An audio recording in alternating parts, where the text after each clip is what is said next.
Hey there friends, in this video I'm going to be showing you a quick tip on how you can manage your credits when generating with Google Flow.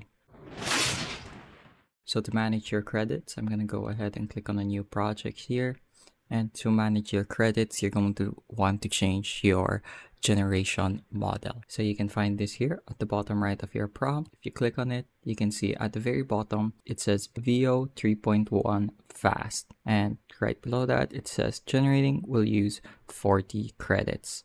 So by default, there's a limited number of credits that refreshes every so often.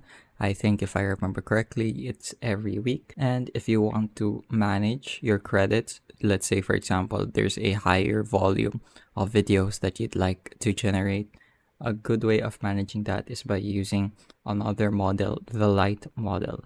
So if we click on that, you can see generating will use 20 credits instead. And conversely, if you'd like to focus on one big video, but you'd like the video to be the best quality possible, you can go ahead and click on the quality model.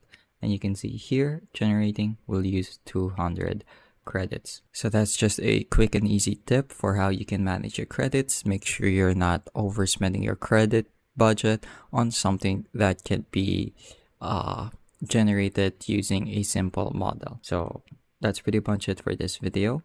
I just wanted to show you that because it really makes an impact on the workflow and how you want to be spending your credits. So that's it for this video. I just wanted to show you that because it's a really impactful choice you can make to help manage your credits and your workflow. So that's it. I hope I was able to teach you something new and something useful. And as always, thank you for watching.